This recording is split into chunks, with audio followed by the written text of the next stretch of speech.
right, so what I'm going to do here is work through some of these stoichiometry problems with you guys. So I'm basically just going to start with talking about what um, we would call a mole ratio.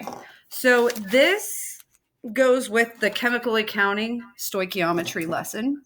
So we're going to start off by talking about what a mole ratio is. So a mole ratio is something that I get from a balanced chemical equation. So we're going to work with the balanced chemical equation that it gives us in the examples so you can see where to go from there. So the balanced chemical equation that it gives you is dealing with water. So we have 2H2 plus O2 yields 2H2O. So whenever we're talking about a mole ratio, we're going to look at the number of moles. So basically right now, this whole thing is at a 2 to 1 to 2 ratio, the entire equation. But if I'm going to do a ratio, I'm generally only looking at two things at the same time. So if I was going to look at the mole ratio between hydrogen and oxygen, I would say that I need 2 moles of hydrogen for every 1 mole of oxygen. Or I can compare hydrogen to water and say for every 2 moles of hydrogen, I have 2 moles of water. So that's going to be my ratio comparing two things together. I can compare reactants to each other. So like these are in a 2 to 1 ratio of hydrogen to oxygen. I can compare products to reactants. I can compare reactants to products. I am going to use this mole ratio. This is going to be my conversion factor. This is why, in order to do stoichiometry, you need a balanced chemical equation, because I'm going to use this as my conversion factor to get from one substance to another. So the first type of stoichiometry problem is the easiest, and it is what we call a mole-to-mole conversion.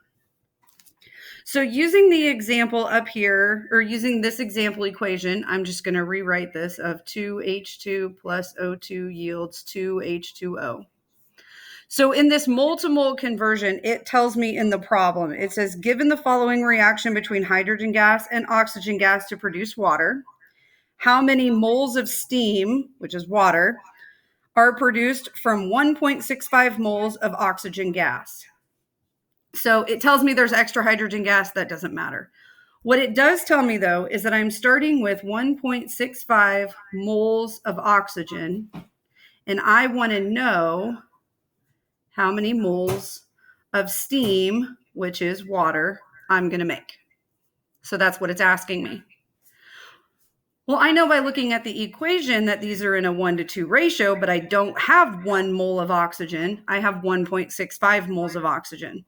So I'm going to set up a dimensional analysis problem to do this simple conversion. So my dimensional analysis is going to be what I start with what I know is what goes on the starting line. So 1.65 moles of oxygen is what I know.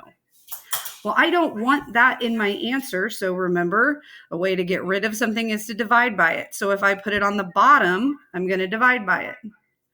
So I'm going to put moles of oxygen on the bottom.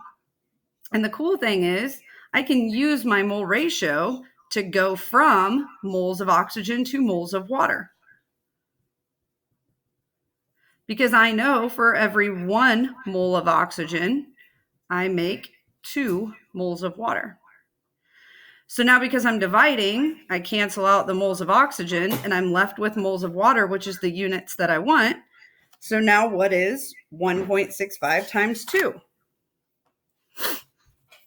And when I plug that into the calculator, I get 3.30 moles of water. And I have 3 sig figs here, so my answer can have 3 sig figs. That's your most basic mole-to-mole conversion.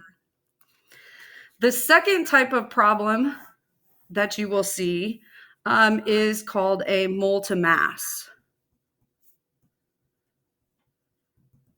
Basically, what this is here, I am starting out with moles. So I'm starting out with moles of A, moles of my starting substance. And I'm going to convert to moles of B. which is the substance that I want, the desired substance. But I don't want moles as my answer, so I'm going to have to take it one step further. I want mass of B. So the problem it gives me, I'm going to write this on the back. So the problem that it gives me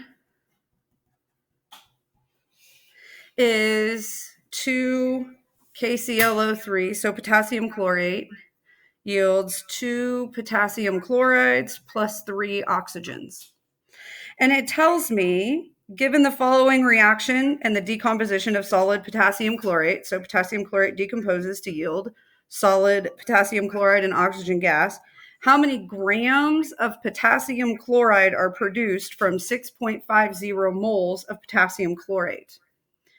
So it's telling me that I have 6.50 moles of this, and I want to know how many grams of that are made. So like I said before, I'm going to have to do this in 2 steps. So I know that I have 6.50 moles of KClO3. That is my moles of A. Whatever I have on the top has to go on the bottom. So moles of KClO3 goes on the bottom.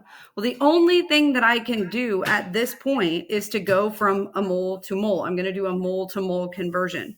So moles of KClO3, I am now going to go to moles of KCl because these numbers here in the equation mean moles. So what's the ratio? What's the relationship between them? For every 2 moles of KClO3, I have 2 moles of KCl. Now, if we were doing the previous problem and doing a mole to mole conversion, we would be done. But it doesn't want a mole to mole conversion. It wants a mole to mass. So I have to do one step further. And now I'm going to use that molar mass tool that you guys learned earlier. So how am I going to convert from moles of KCl to grams of KCl? Well, just add up the molar mass of them. I know that 1 mole of KCl is 74.55 grams. I just take the mass of potassium plus the mass of chlorine, and that gives me that number. So now I'm ready to solve. So to solve this problem, I take 6.50 times 2 times 74.55 divided by 2, and what I get out of my calculator is 485 grams of KCl. Now that's useful information to know because I can actually weigh grams on a scale. I can't weigh moles on a balance, so I have to convert it to grams. So if I have 6.50 moles of this, that's how many grams of KCl I can make. What if my boss told me that I needed to make 500 grams? That's fine, but I would need more KClO3 to make that happen. Our third type of problem is a mass to mole problem. So in this case, we're starting with the mass of A. We have to convert it to moles of A and then convert it to moles of B because it wants us to end in moles. So it gives me this problem or this equation of 6 CO2 plus 6 waters gives you C6H12O6 plus 6 oxygens, which is the equation for photosynthesis.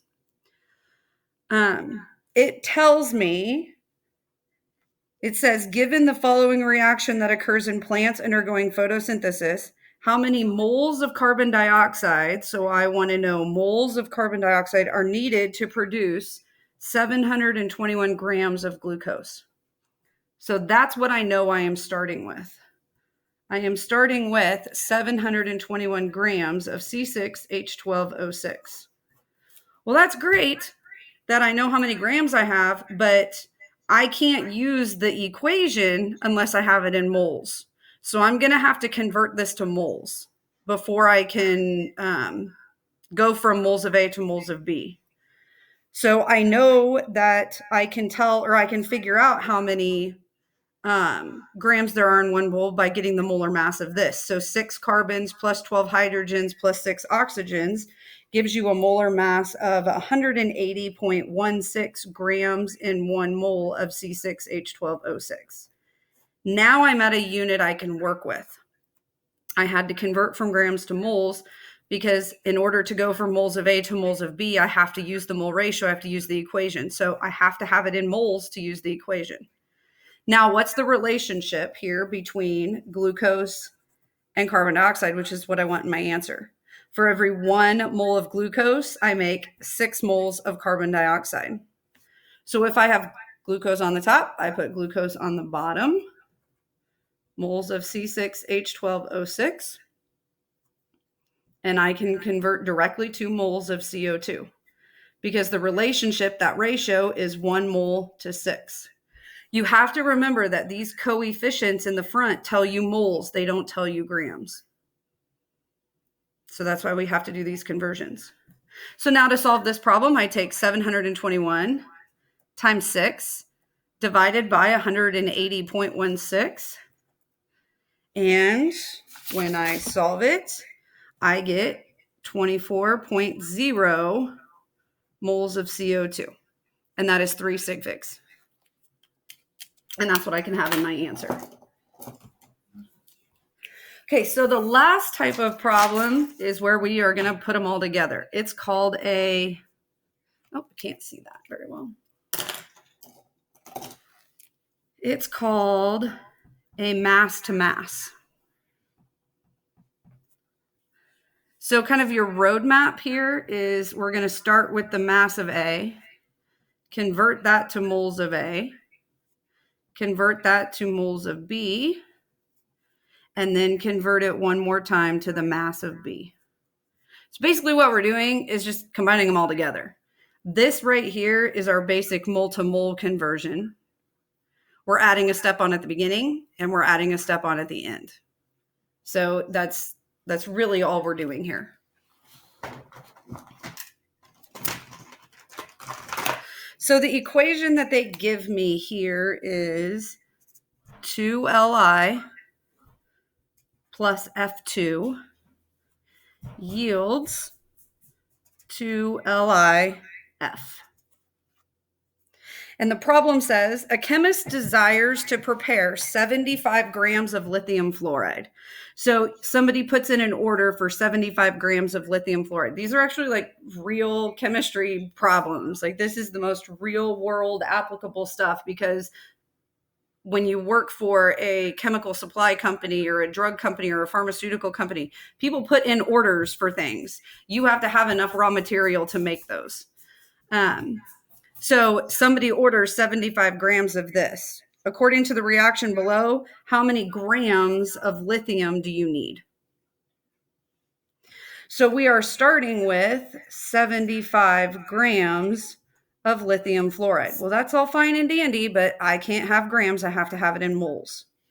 So I'm going to find the molar mass of LiF, which is just adding up Li, the mass of lithium and the mass of fluorine.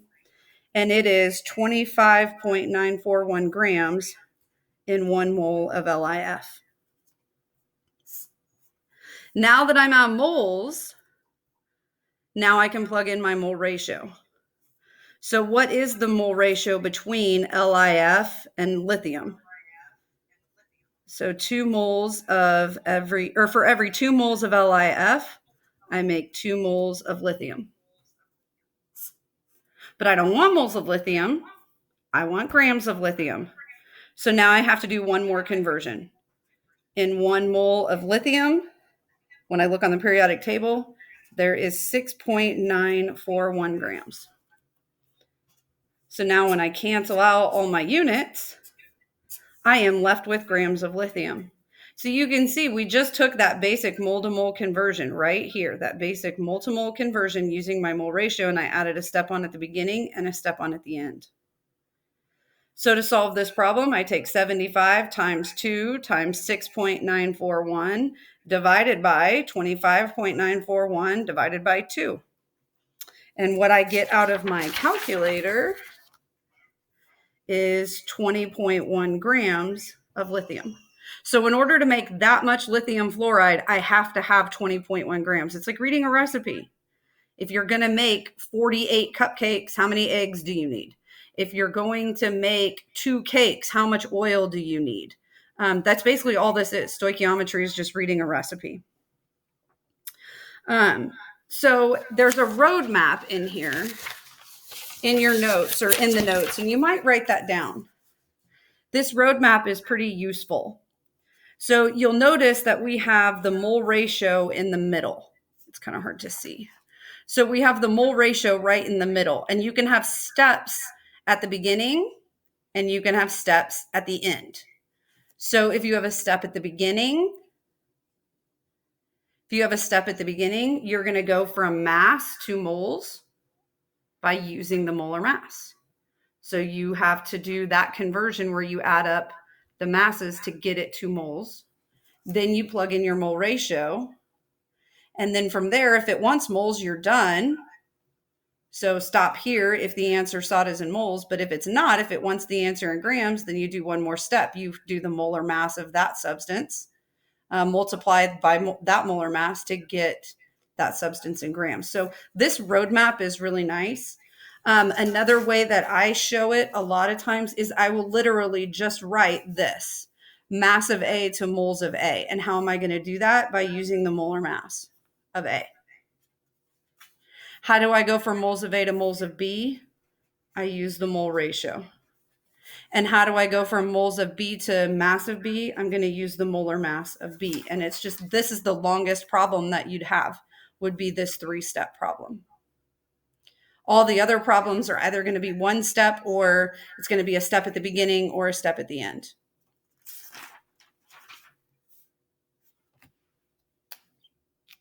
So that basically concludes stoichiometry.